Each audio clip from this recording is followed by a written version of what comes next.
Good morning, everybody. My name is Mikaela Hicks, and I did my research paper on acquiescence, adverse possession, and prescription in the state of New Mexico.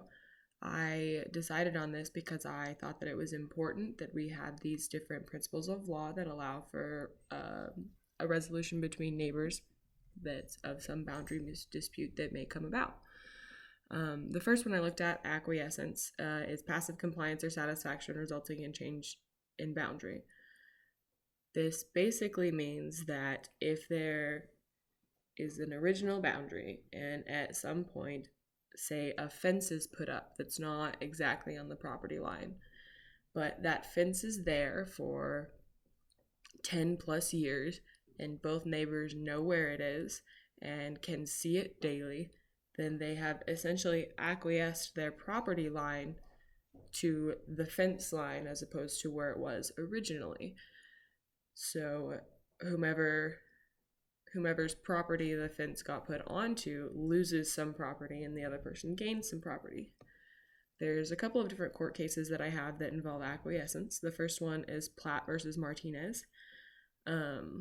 Basically, Margaret Platt found out that there was a fence that was put on her property, and you can see in my illustration here that this is the original and this is the new fence that Martinez put up.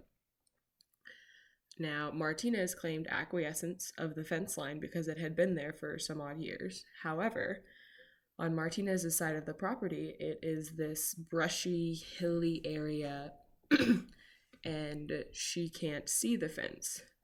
So one of the important parts of acquiescence is that both sides of the property line have to have knowledge of the fence, and in that then they silently acquiesce of the new property line.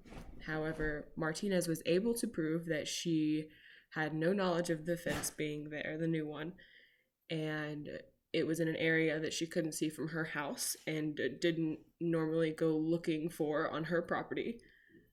Therefore, the court found that acquiescence is not a good defense for Martinez in this situation because Platt did not know about the fence. There's another one, Tressimer versus the Albuquerque Public School District, and the APSD had somebody named Matthews representing them. So the land in question it was kind of confusing reading through the court cases, especially since they don't give you the exhibits on LexisNexis and in any other website. You can't find them. But to the best of my knowledge, Tressimer lived here on the southeast side of this arroyo, and APSD had this triangle portion of land right here. So over the years, there may have been a barbed wire fence here. Some people testified that there was, some people testified that there wasn't.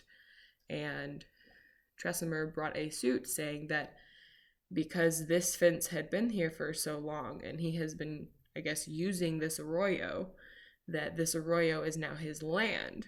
Now, in the original property descriptions, it says that the middle of the arroyo is the property line. And one of the problems here is that an arroyo is a natural monument. It's not going to necessarily be changed by people, whereas a fence is put up or taken down by people. So, partially because the arroyo is a natural monument, it has preference over the fence, and also because Tressimer did not prove that the APSD had knowledge of this possible old barbed wire fence that he considered his property line, their property lines. He also did not win this case. APSD got the property line put back in the original place where it's supposed to be. Something I found interesting about this case is that throughout my research, I found that one of the things, and I'll talk about it again later, that comes with these kind of boundary disputes is that you can't realistically take property away from a government entity.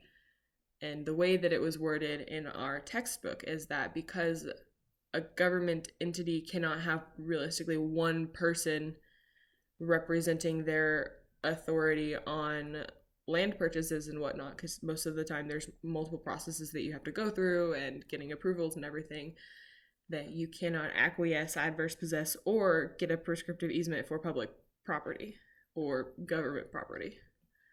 So I found that it was interesting that that was not one of the defenses that the APSD used when it came to this court case.